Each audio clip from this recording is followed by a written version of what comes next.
Hello everyone, चलिए start करते हैं इंडियन पॉलिटी के इस शानदार वीडियो में, जिसमें मैं आपको बताऊंगी फंडामेंटल ड्यूटीज, वो भी ट्रिक के साथ, क्योंकि जनरली ये बहुत डिफिकल्ट हो जाते हैं लर्न करने। लेकिन ABCD इस तरह से हम इसको यूज करेंगे और अपना बहुत ही जो एक तरह से ड्यूटीज का जो हमारा टॉपिक है वो हमेशा हमेशा के लिए हमें हो जाएगा क्लियर। तो चलिए सबसे पहले कुछ बेसिक इंफॉर्मेशन जानते हैं। यहाँ पर 42nd अमेंडमेंट होता है। अमेंडमेंट का मतलब होता है संशोधन।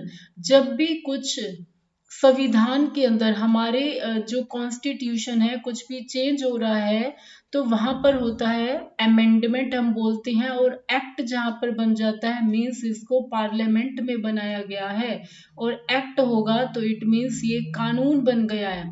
तो सबसे पहले 42वां संविधान संशोधन होता है। ईयर मेंशन करना बहुत जरूरी हो जाता है 1976 के अंदर, जिसमें 10 फंडामेंटल ड्यूटीज जो होती हैं ऐड की गई थी इंडियन कॉन्स्टिट्यूशन के अंदर। तो एक चीज तो क्लियर हो जाती है कि जब हमारा संविधान लिखकर तैयार हुआ था मींस जो हमारा ओरिजिनल कॉन्स्टिट्यूशन था उसमें फंडामेंटल ड्यूटीज नहीं थी, ये बाद में ऐड की गई हैं। और फंडामेंटल ड्यूटीज को हम बोलते हैं मौलिक कर्तव्य। जी हाँ, जैसे हमारे फंडामेंटल राइट्स होते हैं, फंडामेंटल राइट्स हमारे मौलिक अधिकार जो है हमारे कितने हैं 6। और उसी तरह से अगर हम टोटल बात करते हैं फंडामेंटल ड्यूटीज की वो है 11। लेकिन 42वां संविधान संशोधन हुआ है वहां पर 10 है। उसके बाद देखिए क्या होता है 86 अमेंडमेंट किया जाता है 2002 के अंदर। और फिर लेटर मतलब बाद में 11th फंडामेंटल ड्यूटी इसी लिस्ट में ऐड कर दी जाती है, ये भी बहुत इंपॉर्टेंट हो जाता है। और इसमें कौन सी कमेटी होती है जो रिकमेंड करती है इसे ऐड करने की, तो स्वर्ण Singh committee. Question simple 1 mark का भी आ सकता है कि स्वर्ण सिंह कमेटी जो है वो किससे एसोसिएटेड है या उन्होंने क्या चीज रिकमेंड की थी, तो that is the fundamental duties हो जाएगा। जी हाँ, जो कि इंटरनल इमरजेंसी में फैट की गई थी। और हमें पता है कि इंटरनल इमरजेंसी कब लगी थी 1975 टू 1977 तक, जब मिसिस इंदिरा गांधी जी क्या करती हैं कॉल करती हैं फखरुद्दीन अली अहमद जी को, जो प्रेसिडेंट होते हैं उस समय, तो देश में आंतरिक आपातकालीन जो होती है लगाई जाती है। ओके, तो नेक्स्ट पॉइंट की तरफ हम आगे बढ़ते हैं। फंडामेंटल ड्यूटीज जो हैं ये किस आर्टिकल में है, आर्टिकल 51A के अंदर है। एक चीज और ऐड करना चाहेंगे, जब भी कोई नंबर दिया होता है किसी आर्टिकल का उसके साथ कुछ भी अल्फाबेट लिखा होता है तो उससे क्लैरिटी मिलती है कि ये अमेंडमेंट हुआ है, इसमें इसमें संशोधन हुआ है। तो यहाँ पर जो हमारी फंडामेंटल ड्यूटीज हैं कि ये किस पार्ट में आती हैं, तो ये 4th A के अंदर आती हैं हमारे इंडियन कॉन्स्टिट्यूशन के अंदर, यानी भारतीय संविधान के अंदर। क्योंकि अलग अलग पार्ट बने हुए हैं, अलग अलग पार्ट कहने का मतलब है अलग अलग भाग बने हुए हैं। लाइक भाग 1 जो है पार्ट 1 है वो डील करता है इंडिया, जिसमें हमें पता लगता है कि इंडिया एक यूनियन है, एक संघ है। किसका संघ है, स्टेट्स का एंड यूटीज का। यहाँ पे 28 राज्य हैं और 8 क्या हैं, 8 यहाँ पे यूटीज हैं, केंद्र शासित राज्य हैं। उसी तरह से भाग 2 है, भाग 3 है। तो अगर हम फंडामेंटल ड्यूटीज की बात करते हैं तो ये आते हैं भाग 4 के अंदर। तो ये थोड़ी सी एक बेसिक इंफॉर्मेशन है जो हेल्प करेगी, और प्लस में आपका जो भी पेपर होगा उसको बहुत बहुत अट्रैक्टिव बनाएगी। तो इससे आप इंट्रो लिख सकते हैं। ओके, तो जैसा कि मैंने आपको प्रॉमिस किया था वीडियो में कि मैं आपको जो फंडामेंटल ड्यूटीज है 11 की 11 वो एकदम से रटवा दूंगी, और किस तरह से ABC के सीक्वेंस में। तो चलिए सबसे पहले हम स्टार्ट करते हैं ए से होता है, अब आप एप्पल नहीं कहेंगे, ए से आप कहेंगे एंथम, ए से आप कहेंगे एंथम। और एंथम चाहे वो हमारा नेशनल एंथम हो, चाहे वो हमारा नेशनल सॉन्ग हो, तो इट मीन्स कि हम यहाँ पर कह सकते हैं कि हम सम्मान करेंगे अपने देश के राष्ट्रगान का, राष्ट्रगीत का। तो चाहे वो हमारा नेशनल फ्लैग है, ट्राई कलर है, उसका भी हम बहुत बहुत सम्मान करेंगे। तो ये हो जाती है हमारी पहली फंडामेंटल ड्यूटी। इसको मैं पढ़ देती हूँ, देखिए सिंपल सरल शब्दों में, भारतीय संविधान का पालन करेंगे और अपने आदर्शों और संस्थाओं, राष्ट्रीय ध्वज और राष्ट्रगान का सम्मान करेंगे। बिल्कुल, बहुत बहुत इंपॉर्टेंट है। तो यहाँ पे इंग्लिश में है अबाइड बाय। अबाइड बाय का मीनिंग होता है पालन करना। किसका पालन करेंगे? इंडियन कॉन्स्टिट्यूशन का, यानी भारतीय संविधान का। And respect it ideals and institutions, जिसमें नेशनल फ्लैग है एंड नेशनल एंथम है। तो ए से हो गया एंथम। एंड आई होप ये जो पहली फंडामेंटल ड्यूटी है ये हो गई है बिल्कुल क्लियर। ओके, तो सेकंड फंडामेंटल ड्यूटी मींस जो है बी। बी से आप याद करेंगे भगत सिंह। बी से हो जाएगा भगत सिंह। और भगत सिंह हमें पता है कौन थे? फ्रीडम फाइटर थे, जिन्होंने अंग्रेजों से पंगा किया। रिवोल्यूशनरिस्ट थे बहुत बड़े, जिन्होंने मतलब सच्ची भावना थी जिनके अंदर। भगत सिंह, राजगुरु, सुखदेव, जिन्होंने असेंबली पे भी बम फेंका था और अंग्रेजी हुकूमत की जड़ों को बिल्कुल कमजोर करने का काम किया था। तो बी से हो जाएगा भगत सिंह। और भगत सिंह कौन थे? भगत सिंह थे फ्रीडम फाइटर, जी हाँ, स्वतंत्रता सेनानी थे। और जितने भी हमारे फ्रीडम फाइटर्स हैं, जिन्होंने हमारे देश के लिए इतना काम किया, देश की राष्ट्र भावना जो थी वो जगाने का काम किया, तो हमें क्या करना है? हमेशा अपने देशभक्तों के लिए अपने हृदय में एक तरह से राष्ट्र भावना को, उनके प्रति जो हम कह सकते हैं कि उनके आदर्शों का जो मतलब अनुसरण करना है और उनके प्रति सम्मान की भावना रखनी है। तो आई होप आपको सेकंड फंडामेंटल राइट क्लियर हो गया होगा। इसको मैं सिंपल वर्ड्स में देखते हैं। देखिए, स्वतंत्रता के लिए राष्ट्रीय संघर्ष का प्रेरित करने वाले महान आदर्शों को संजोए हुए जो हमारे स्वतंत्रता सेनानी हैं और क्या करना है? उनका अनुसरण करना है। तो cherish and follow the noble ideals that inspired the national struggle for freedom. Okay, तो सी से आप याद कर सकते हैं कंट्रीब्यूशन। सी से हो जाएगा कंट्रीब्यूशन, मतलब योगदान देना है। किसके लिए योगदान देना है? देश की एकता के लिए, अखंडता के लिए, ताकि हम अपने देश की रक्षा कर सके। तो सी से हो जाएगा आपका कंट्रीब्यूशन। इसमें है भारत की संप्रभुता, एकता और अखंडता को बनाए रखना और उसकी रक्षा करना। संप्रभुता का मीनिंग क्या होता है? देखिए, सॉवरेनिटी बोलते हैं, इसका मतलब होता है कि जब इंडिया को कोई भी डिसीजन लेना है, इंडिया मतलब गवर्नमेंट ऑफ इंडिया को कोई भी डिसीजन लेना है तो वो अपने डिसीजन खुद ले सके, उसे बाहर किसी भी कंट्री से डिसीजन या कोई भी चीज जो है वो उनके ऊपर डिपेंडेंट ना हो। लाइक जब इंडिया फ्री नहीं हुआ था, जब हम गुलाम थे, तो हम अपने डिसीजंस को खुद नहीं ले सकते थे। We were the dependent on the Britishers, क्योंकि हमारी जो राजनीतिक व्यवस्था है वो कौन चला रहे थे? ब्रिटिश हुकूमत चला रहे थे।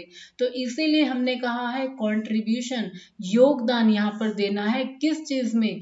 देश की एकता को बनाने में, अखंडता को बनाने में और संप्रभुता को बनाने में हमें उसकी रक्षा करनी है। हमें मतलब भारतीयों को, इंडियंस को। तो यहाँ पर है, देखिए, uphold and protect the sovereignty, unity and integrity of India. And D से, देखिए, डी से होता है डिफेंस, और डिफेंस का मतलब होता है रक्षा। तो जब भी देश के लिए देश की रक्षा करने की बात आएगी तो हमें हमेशा तैयार रहना है। तो देश की रक्षा और राष्ट्रीय सेवा प्रदान कर, जब ऐसा करने के लिए कहा जाए, तो defend the country and render national service when called upon two do so, जब भी देश हमें आह्वान करेगा, मतलब देश की रक्षा के लिए, जब भी हमारा कोई दूसरी कंट्री के साथ कुछ ऐसा कॉन्ट्रडिक्शन हो जाता है तो हमें हमेशा अपने देश की रक्षा के लिए तैयार रहना है। जैसे हमारे जो आर्म फोर्सेस हैं, चाहे वो नेवी है, डिफेंस नेवी है, चाहे वो एयरफोर्स की बात करें, या जो भी हमारी कहने का मतलब है यहाँ पे एयरफोर्स है, वो सब एक तरह से हमारे देश की एकता और देश की जो रक्षा होती है उसको बहुत अच्छे तरीके से करते हैं। ओके, ई से देखिए, ई से होता है एम्पावरमेंट। ई वर्ड जो है ये एम्पावरमेंट यानी सशक्तिकरण की बात करता है, चाहे वो महिलाओं की सशक्तिकरण हो या किसी भी चीज में जहां पर लोगों को जोड़ने की बात की जाए। तो देखिए यहाँ पे हो जाएगा धार्मिक, भाषाई और क्षेत्रीय। धार्मिक हो जाता है रिलीजन जो हो जाता है, भाषाई का मतलब होता है हमारे जितने भी भारत में स्टेट्स बने हैं वो मेनली लिंग्विस्टिक बेसिस पे बने हैं, भाषाई आधार पे बने हैं। क्षेत्रीय हो जाता है रीजन, कोई भी लाइक जैसे हरियाणा एक क्षेत्र हो गया, और बाकी अलग अलग स्टेट्स जो हैं उनका पर्टिकुलर रीजन जो हो जाता है। अनुभागीय विविधताओं मतलब अलग अलग डिपार्टमेंट्स में जो वैरायटी है उसको पार करने और महिलाओं की गरिमा के लिए अपमानजनक प्रथाओं को त्यागने के लिए भारत के सभी लोगों के बीच सद्भाव और साझा भाईचारे की भावना को बढ़ावा देना है।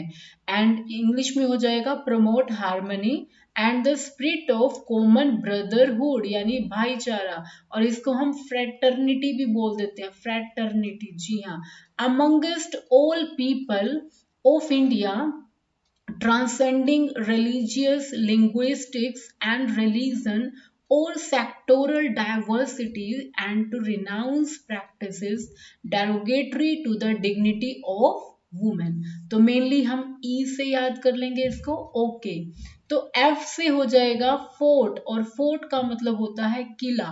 किले जितने भी होते हैं वो हमारे देश की संस्कृति को, विरासत को, और एक तरह से क्या करते हैं, समृद्ध विरासत को शो करते हैं। अपने किलों को बहुत ज्यादा क्या करना है, प्रोटेक्ट करना है, क्योंकि हमारी आने वाली पीढ़ियां जो है वो भी उसे देख पाए और हम एक तरह से क्या कर सके, उनकी रक्षा कर सके। तो यहाँ पर हो जाएगा मूल्यों और देश की समग्र संस्कृति की समृद्धि विरासत की रक्षा करना। तो यहाँ पर हो जाएगा value and preserve the rich heritage of the country's composite culture. जी, जी से होता है ग्रीनरी, और ग्रीनरी का जब भी ध्यान आता है तो ग्रीन प्लांट्स हो गए, नेचर हो गए, तो यहाँ से वन्य जीव हो गए, इन सबको हम कोरिलेट करेंगे।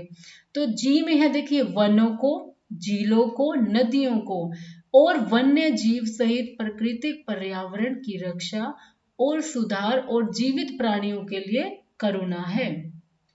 एंड इंग्लिश में हो जाएगा जो जी आपका सेवेंथ फंडामेंटल ड्यूटी है, protect and improve the natural environment including forest, lakes, rivers and wild life, and to have compassion for living creatures. Compassion का मतलब हो जाता है दया भावना रखना, सिंपैथी रखना, ताकि हम दूसरों के लिए भी एक अच्छा एनवायरमेंट क्रिएट कर सके। ओके, तो एच से होता है, देखिए एच से हम कोरिलेट करेंगे human scientific temperament. Human scientific, human मतलब मनुष्य के लिए हो गया, एंड साइंटिफिक का मतलब क्या होता है, साइंटिफिक का मतलब होता है वैज्ञानिक। टेम्पेरामेंट होता है कि हमारा जो एक तरह से ब्रेन होता है, टेम्पेरामेंट। ओके, टेम्पेरामेंट होता है जो कि हमारी सोचने की, कुछ इनोवेशन करने की, क्योंकि देखिए आप देख सकते हैं कोविड-19 में क्या था कि वैक्सीन को डिस्कवर किया गया जिसमें दुनिया भर के साइंटिस्ट थे, उन्होंने नए नए इसमें इनोवेशन किया, और फॉर्चुनेटली अब वैक्सीन जो है आ चुकी है। तो एच को देखते हैं हम, देखिए जो है वैज्ञानिक सोच, मानवतावाद और जांच और सुधार की भावना का विकास करना, यानी डेवलपमेंट साइंटिफिक टेम्पर और यहीं से हो जाएगा टेम्पेरामेंट, टेम्पेरामेंट यहाँ पे स्पेलिंग को कर लेंगे correct. Humanism and the spirit of inquiry and reform करना, यानी कुछ इनोवेशन करना। ओके, आई से होता है, देखिए आई से हो जाएगा इनकम, और इनकम की हम बात कर रहे हैं, इनकम होगी तो हम उससे क्या खरीदेंगे, हम उससे खरीदेंगे प्रॉपर्टी। और प्रॉपर्टी कौन सी, क्योंकि हम पब्लिक के लिए ये बात कर रहे हैं तो यहाँ पर सार्वजनिक संपत्ति की बात कर रहे हैं कि जो भी हमारी सार्वजनिक संपत्ति होती है हम उसको हानि नहीं पहुंचाएंगे। तो सार्वजनिक संपत्ति की रक्षा करना, अहिंसा को त्यागना, यानी safeguard public property and to abjure violence. कई बार हम देखते हैं कि डेमोन्स्ट्रेशन होते हैं, कई बार बहुत ज्यादा वायलेंट, ऐसे आक्रामक टाइप के वो हो जाते हैं, एक तरह से डेमोन्स्ट्रेशन प्रदर्शन हो जाते हैं कि पब्लिक प्रॉपर्टी को यहाँ पर बहुत ज्यादा खराब किया जाता है। लेकिन हमें समझना चाहिए कि ये जनता के पैसे से ही खरीदी हुई चीजें हैं और ये हमारे टैक्स का ही पैसा है, तो इसीलिए हमें इन सब चीजों को समझना है और ऐसा बिल्कुल भी नहीं करना है। ओके, नेक्स्ट इज जो 10th वन फंडामेंटल ड्यूटी है, जे से हो जाएगा जॉइंट एफर्ट, मींस हमें इंडिया को आगे लेके जाना है, वर्ल्ड में नंबर 1 बनाना है, टॉप नेशन में उसको लेकर जाना है। तो इसके लिए जो भी हम एफर्ट लगाएंगे वो जॉइंट फॉर्म में होगा, मींस सब मिलजुल के काम करेंगे। और क्योंकि एक इंसान का हाथ नहीं होगा, यहाँ पे हम सब भारतीय 125 करोड़ भारतीय यहाँ पर मिलकर भारत को उच्च स्तर और अच्छी तरक्की तक लेकर जाएंगे। तो यहाँ पर है व्यक्तिगत और सामूहिक गतिविधियों के सभी क्षेत्रों में उत्कृष्टता की दिशा में प्रयास करें ताकि राष्ट्र लगातार प्रयास और उपलब्धि के उच्च स्तर तक बढ़ता रहे। तो यहाँ पर हो जाएगा strive towards excellence in all spheres of individual and collective activity so that the nation constantly rises to higher levels of endeavor and achievement। नई नई उपलब्धियों को यहाँ पे डेवलप किया जाए। तो यहाँ पे जो वर्डिंग है आप अपने पॉइंट्स में भी नो डाउट लिख सकते हैं। ओके, तो हमारा लास्ट एंड जो हमारा सबसे इम्पोर्टेंट फंडामेंटल राइट है जो कि लास्ट में ऐड किया गया था, यहाँ पर देखिए लिखा भी हुआ है कि यह कर्तव्य 46वां संविधान संशोधन अधिनियम, अधिनियम मीन्स एक्ट, जो पार्लियामेंट से बना है और ये हुआ था 2002 के अंदर, तभी ये जोड़ा गया था फंडामेंटल ड्यूटी को। तो के से हो जाएगा काका, काका का अपने बच्चों को पढ़ाना। तो यहाँ से हम कोरिलेट करेंगे 6 से 14 वर्ष की आयु के बीच के जो भी बच्चे हैं, मीन्स उनके जो पेरेंट्स हैं वो क्या करें, शिक्षा के अवसर उन्हें प्रदान करें, या हम कह सकते हैं कि पास का जो भी स्कूल है वहां पे उनको शिक्षा दिलाई जाए ताकि वो अपने एजुकेशन जो होता है उसको गेन कर सके और भारत का एक अच्छा नागरिक बन सके।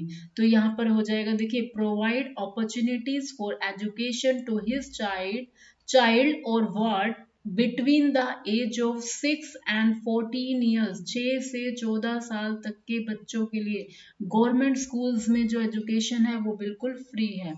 तो देखिए this duty means this 11th duty was added by the 86 constitutional amendment act, जो कि कब हुआ था, 2002 के अंदर हुआ था। तो होप सो अब आपको ये क्लियर हो गए होंगे हमारे जो एक तरह से फंडामेंटल ड्यूटीज है जो हमने ABCDEFGHIJ